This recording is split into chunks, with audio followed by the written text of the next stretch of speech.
Hi and welcome to the Geek Legion of Doom. This is a TV review, and today I'll be having a look at the final chapter.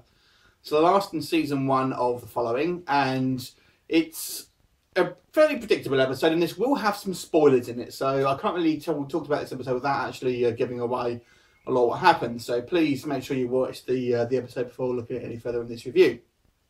So in the last episode, Agent Parker was kidnapped and buried alive in the sort of woods somewhere. So the first part of this episode really sort of is dealing with that primarily. So basically, the FBI get hold of a phone number that's been placed in the coffin with Agent Parker, a phone. Emma's given this kid, like, you know, a mask with a number on it so Ryan can phone him. So basically, ultimately, Joe Carroll wants Ryan Hardy to find Agent Parker, but not before she dies.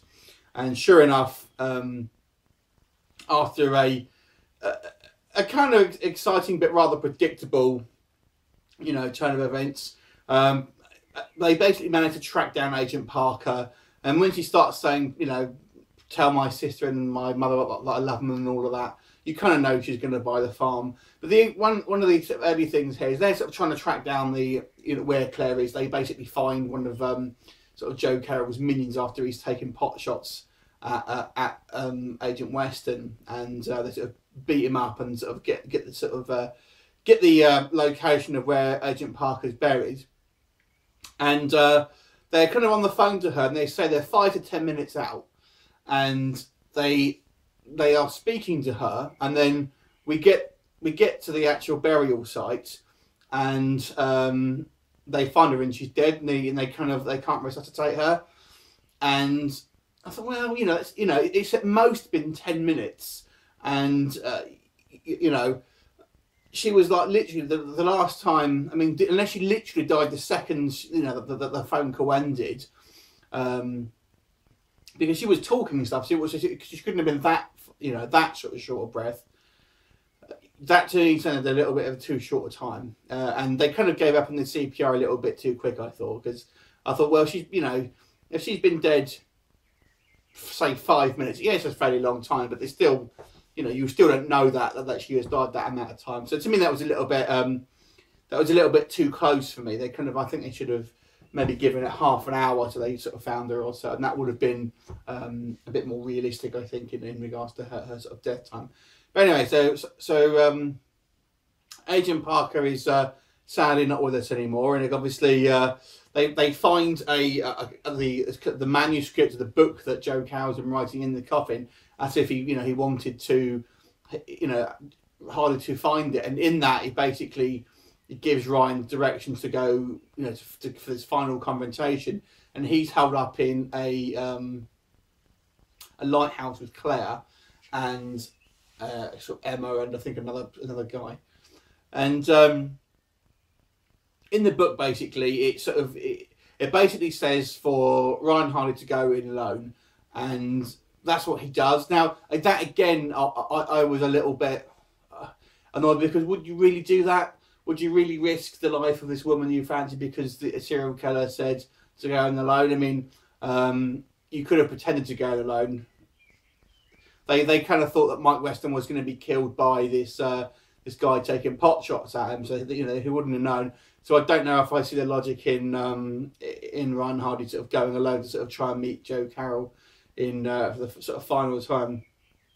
So inevitably, Ryan Hardy does go there alone, and basically gets ambushed by Emma and this other person, and I think it is, and maybe sort of gets some sort of unconscious, and then we find him sort of tied up, and he basically wants to kill Joe Carroll wants to kill Claire in front of Ryan Hardy, but Ryan Hardy convinces him otherwise, and manages to after sort of distracting for a little bit, sort of run into Joe Carroll and kind of disorientate him, and they kind of run off into a kind of shed where there's lots of propane tanks and things like that and oil, and end up having a fight, even though Joe Carroll has said like 5 minutes earlier he's been stabbed twice and is in really no sort of condition to fight, but he still manages to put up a fairly good fight.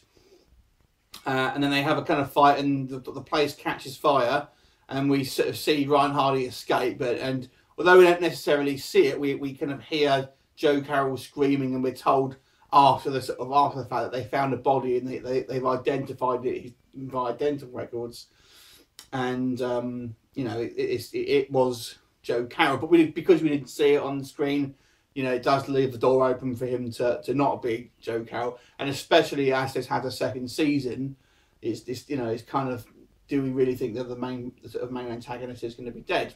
We'll see. But that's not the end of the episode, and we know something else is going to happen because it's kind of creeping on. We see Claire and Ryan sort of back at their apartment, and they're basically ambushed by Molly, who is the sort of the other woman who was kind of sleeping with Ryan periodically, but was actually working for Joe Carroll, and she manages to stab Ryan in the gut, and then Claire in the back. So, and that's pretty much how it leaves the episode. So we don't know, you know, obviously we'll assume that Ryan is going to survive, obviously, because he's the star of the show. Now, as far as Claire's concerned, as far as I know, she's been accepted into another series in a sort of in a major role. So I'm guessing that she's not going to survive this, which would be interesting. That means they've killed the two lead female characters that are sort of on the kind of like the protagonist side in one episode. So that was an interesting move. If that has actually what's going to be happening. So it was kind of mixed things. It was a fairly exciting episode. But to me, again, it just had these kind of like plot devices and kind of like decisions that were not, in my mind, logical decisions. Which kind of, this show seems to have been following these sort of tropes, and it's always, I don't know, it's always kind of bugged me with this program. It was okay. I don't think it was anything special for a season finale. I may watch the second season. I don't know. I kind of feel it was dragging its feet a little bit, to be quite honest with you.